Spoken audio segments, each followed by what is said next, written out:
ہمارے ذہنوں میں جو معیارات بیٹھے ہوئے ہیں وہ کیا ہے؟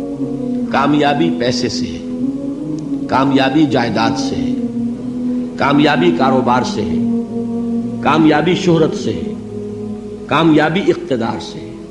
یہ معیارات ہیں۔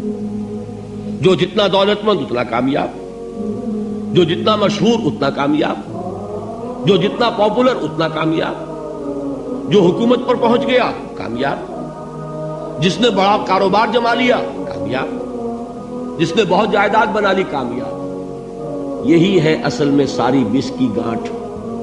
جو تصور کامیابی کا ہوگا اسی کے مطابق آپ کی بھاگ دوڑ ہوگی، اسی کے لیے جد و جہد ہوگی، اسی کے لیے توانائیاں صرف ہوں گی، اسی کے لیے دن رات کی مشقت ہوگی۔ یہ ہے اصل شے جس کی یہاں نفی ہو رہی ہے۔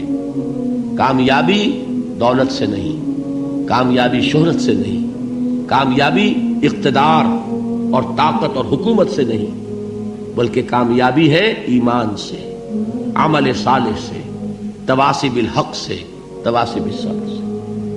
آپ غور کیجئے اس نقطہ نظر کا، اس ایٹیچیوڈ کا، یہ جو مینٹل ایٹیچیوڈ ہے، اس کا بدل جانا ہی انسانی شخصیت کے اندر انقلاب برپا کرے گا۔ اب آپ کا نتیجہ کیا نکلا؟ اگر تو دولت سے کامیابی ہوتی تو قارون بہت کامیاب تھا، اگر حکومت سے کامیابی ہوتی تو فرعون اور نمرود بہت کامیاب تھے۔ کامیابی ان سے نہیں ہے۔ کامیابی انسان دولت میں قارون کی دولت تک پہنچ جائے اور دنیا میں دبدبہ اور اقتدار اور سلطنت اور حکومت کے اعتبار سے وہ نمرود اور فرعون کا مقام حاصل کر لے، وہ ناکام ہے، خائب ہے، خاسر ہے، برباد ہے۔ اور ابو ذر غفاری کامیاب ہے، چاہے ان کے پاس کچھ نہیں تھا، جھونپڑی تک نہیں تھی، کوئی گھر نہیں تھا۔ حضور نے فرمایا ہے اللہ کے کچھ بندے ایسے ہوتے ہیں جو کسی محفل میں جانا چاہیں تو انہیں اجازت نہ ملے، جو کہیں اگر رشتہ کرنا چاہیں کوئی ان سے رشتہ کرنے کو تیار نہ، کہیں کوئی سفارش کرنا چاہے تو ان کی کوئی بات ہی نہ سنے۔ لیکن اللہ کے ہاں ان کا وہ مقام ہے کہ اگر بھولے سے بھی کسی بات پر قسم کھا بیٹھتے ہیں تو اللہ ان کے قسم کی لاج رکھتا ہے۔ یہ ہے فرق۔ یہ جان لیجیے اچھی طرح، اس بات کا مان لینا آسان، اس پر سبحان اللہ کہنا آسان، لیکن اس کے مطابق آپ کے اپنے ذہن کا بدل جانا بہت مشکل، اس لیے کہ ہم متاثر ہوتے ہیں اپنے ماحول سے۔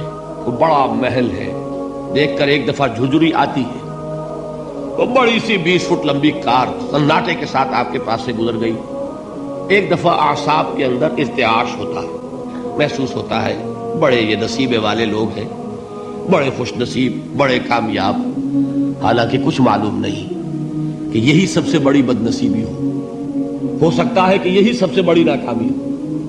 اگر ذہنوں میں یہ بات بیٹھ جائے کامیابی کس شے سے، یہی وجہ دیکھیے قرآن مجید میں بارہا آپ دیکھیں اولئک ھم المفلحون، یہ ہے لوگ کامیاب ہونے والے۔ آج یہ آپ نے نماز میں وہ آیات سنی، یا ایھا الذین آمنوا ارکعوا واسجدوا واعبدوا ربکم وافعلوا الخیر لعلکم تفلحون۔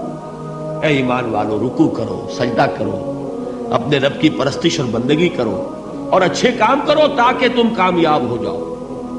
تو کامیابی کن چیزوں سے ہے؟ یہ ہے سب سے بڑا سبق۔